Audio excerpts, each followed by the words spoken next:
Solo levelling season 2 के episode number 3 में आपका स्वागत है। लास्ट एपिसोड में हमने देखा था कि किमचुल के सामने आइस एल्व्स और उनका बॉस आ गया था और वो वहाँ से भाग जाता है। भागते भागते वो उस जगह पे आ जाता है जहाँ जिन्होंने सारे आइस बियर को मार डाला होता है। किमचुल कहने लगता है तो मुझे इसलिए अभी तो कोई आइस बियर नहीं दिखा, क्या दूसरी टीम ने इन सभी को मार दिया है? नहीं, वो ऐसा करने के कैपेबल नहीं है, ये पक्का आइस एल्व्स ने किया होगा, लगता है वो पास ही है। और किमचुल वहाँ से भी भाग जाता है। फिर हमें डंजन के बाहर दिखाते हैं जहाँ डोंगसू और बेक लड़ने वाले होते हैं, पर उन्हें जिनचुल रोक देता है। डोंगसू जिनचुल से कहता है क्या बात है, तुमने हम दोनों को ही रोक दिया। जिनचुल कहता है अगर आप दोनों ने होल्ड बैक नहीं किया होता तो मेरे अभी दोनों हाथ टूट जाते। आगे वो बताता है कि जुनू के रियावेक के बारे में सबसे पहले शक मुझे था, इसलिए मैंने खुद जाकर उसको माना मीटर से चेक किया था, पर नॉर्मल ई रैंक का ही स्कोर आया था। ये पॉसिबल ही नहीं है कि संग जिनू ने पूरे स्ट्राइक स्क्वाड को खत्म किया होगा। डोंगसू कहता है कि मुझे पता है, जिसने उसे मारा है वो यूजिन कंस्ट्रक्शन का बेटा हो सकता है। जिनचुल कहता है कि अगर आपको ये पता था तो अब जिनू के पीछे क्यों पड़े हो? डोंगसू कहता है क्योंकि मुझे उसे बस मारना है। छोड़ो यार, तुमने सारा मजा बिगाड़ दिया है, मुझे घर जाके बस।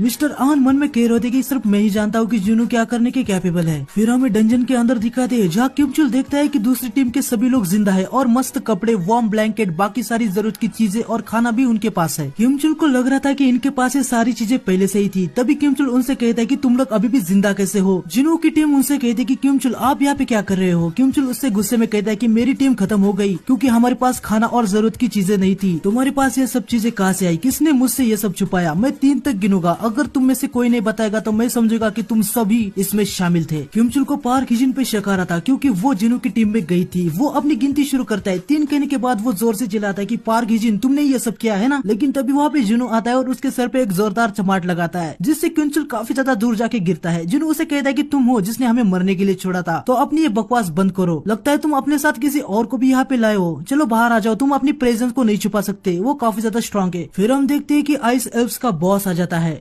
और आइस एल्व्स भी प्रेजेंस होते हैं। आइस एल्व्स का बॉस अपनी भाषा में कहता है कि तो ये सच है, तुम सभी कचरा नहीं हो, कोई तो यहाँ पे स्किल्ड है। जिनू कहता है कि तुमने हमें कचरा कैसे कहा? एल्व्स का बॉस थोड़ा सा शॉक हो जाता है। वो जिनू से कहता है कि क्या तुम हमारी भाषा समझ सकते हो? जिनू मन में कह रहा होता है लगता है कि सिस्टम की वजह से मैं इनसे कम्युनिकेट कर पा रहा हूँ। पार्क हिजिन भी कहती है कि जिनू आप बीस्ट की भाषा बोल सकते हो। जिनू समझ जाता है कि ये भी सिस्टम की वजह से पॉसिबल हो रहा है। एल्व्स का बॉस कहता है कि मुझे तुम्हें किसी से मिलाना है, शायद तुम इससे पहले भी मिल चुके होंगे। इन्होंने मुझे बताया कि तुम में से कोई बहुत ही ज्यादा पावरफुल है, ये तुमसे लड़ना चाहता है। लेकिन जिनू भाई एक ही पल में उसकी गर्दन काट डालता है और कहता है कि और कुछ। ये देख के एल्व्स का बॉस कहता है क्या बात है? जिनू उस पे भी एक अटैक करता है। वो समझ जाता है कि जो एल्व्स का बॉस है ना, ये कोई इजी अपोनेंट तो बिल्कुल भी नहीं है। बॉस एल्व्स जिनू से कहता है कि मुझे तुम्हें एक ऑफर देना है और ये ऑफर तुम्हारे लिए अच्छा होगा, लेकिन उससे पहले मुझे ये बताओ कि तुम ह्यूमन के साथ क्या कर रहे हो? तुम उनमें से तो बिल्कुल भी नहीं हो। जिनू उसे कहता है कि तुम क्या कहने की कोशिश कर रहे हो? एल्व्स का बॉस हंसते हुए जिनू से कहता है कि मुझे लगा था कि तुम्हें इसके बारे में पता होगा। हमें हमारे सर के अंदर एक आवाज आती है जो ह्यूमंस को खत्म कर दो ऐसा कहती है, पर तुम्हारे सामने वो आवाज नहीं आ रही। ये सुन के जिनू काफी ज्यादा शॉक हो जाता है। वो सोचने लगता है कि एक आवाज जो ह्यूमन को मारने को कहती है, क्या ये कुछ ऐसा तो नहीं जैसा मेरा सिस्टम मुझे ऑर्डर देता है? शायद वो आवाज मुझ पर अप्लाई नहीं होती क्योंकि सिस्टम ने मुझे प्लेयर बना दिया है। बॉस एल्व्स कहता है हमें एक दूसरे से लड़ने की कोई भी जरूरत नहीं है, तुम्हें बस तुम्हारे पीछे के ह्यूमंस को हमें सौंपना होगा। तो मैं वादा करता हूँ मैं तुम्हारी जान नहीं लूंगा। तो बोलो इस डील के बारे में तुम क्या सोचते हो? जिनू उसे कहता है कि मुझे तुमसे कुछ सवाल करने हैं। अगर तुम लोग कौन हो और कहां से आए हो? तुम ह्यूमंस को क्यों मारना चाहते हो? लेकिन तभी आइस एल्व्स कुछ बोलने लगता है तो वो अचानक से ग्लिच हो जाता है और फिर से वो डील की बात करने लगता है। जिनू ये देख के काफी ज्यादा शॉक हो जाता है। वो मन में कहता है कि अभी आप यहाँ पे क्या हुआ? क्या वो मेरे सवालों का जवाब नहीं देना चाहता? फिर जिनू आइस एल्व्स बॉस के डील को डिक्लाइन करता है। आइस एल्व्स का बॉस कहने लगता है तुम अकेले मुझे और मेरी आर्मी को हराने के बारे में सोच रहे हो? जिनू कहता है कि क्या मैं? और वो अपनी शैडोज को समन करता है। सभी के सभी हंटर शैडोज को देख के काफी ज्यादा ही शॉक हो रहे होते हैं।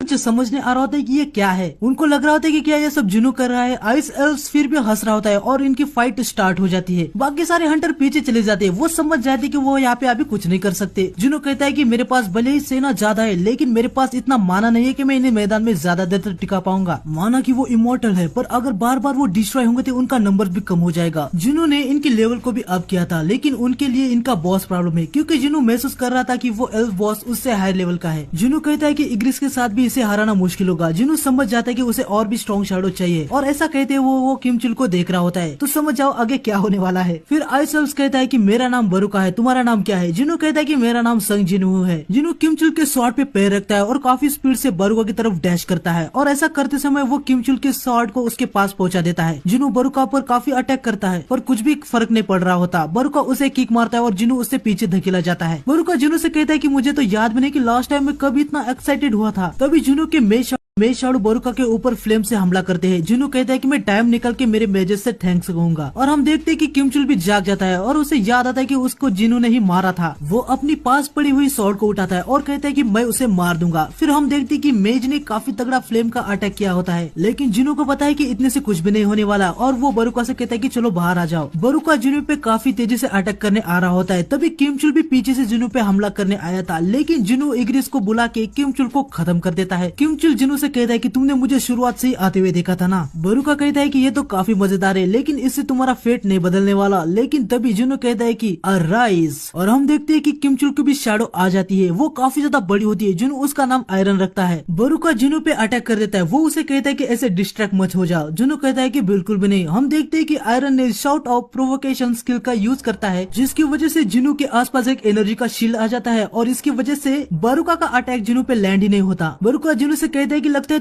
तुम्हारा एक और साथी आ गया। आयरन अपनी शील्ड से बोरुका को पीछे ढकल देता है। बोरुका हंसते हुए जिनू से कहता है कि ऐसे अटैक से तुम मुझे कभी भी नहीं हरा सकते। जिनू कहता है तो ऐसी बात है, और वो अपने 2 और बियर शैडोज को भी समन करता है और बोरुका को कहता है तो अब चलेगा ना तुम्हें। दूसरी तरफ सोंगी हिजिन दोनों जिनू की फाइट देख के हद से ज्यादा शौक हो रहे थे। वो कह रहे थे कि उन्होंने आज तक ऐसी फाइट कभी भी नहीं देखी और अब बोरुका की हालत भी खराब हो रही थी। जिनू पीछे से अटैक करके बोरुका पे पैरालाइज और ब्लीड्स का इफेक्ट लगा देता है। जिनू भी थोड़ा सा शौक रहता है, क्योंकि इतना कुछ करने के बाद भी बोरुका ने अपने वाइटल पॉइंट को बचा लिया होता है। बोरुका का रेजिस्टेंस बहुत ही ज्यादा हाई होने के कारण उस पे लगे हुए इफेक्ट कैंसिल हो जाते हैं। वो जिनू से कहता है कि तुम बस कचरा हो। जिनू से कहता है कि मेरे बेटे ये कंप्लेन करने का टाइम नहीं है, जरा अपने आसपास तो देखो। और हम देखते हैं कि भाई बोरुका को शैडोज ने चारों तरफ से घेर रखा है। बोरुका जिनू से कहता है कि मुझे तुमको ठिकाने लगाना होगा, तो ये तुम्हारे साथ ही अपने आप ही गायब हो जाएंगे। जिनू एक छलांग लगाते हुए बोरुका पे अटैक करने जा रहा होता है, साथ ही वो अपने ड्रैगर को फेंक देता है। बोरुका हंसते हुए उसे कहता है कि तुम कितने बेवकूफ हो, अपना हथियार फेंक रहे हो।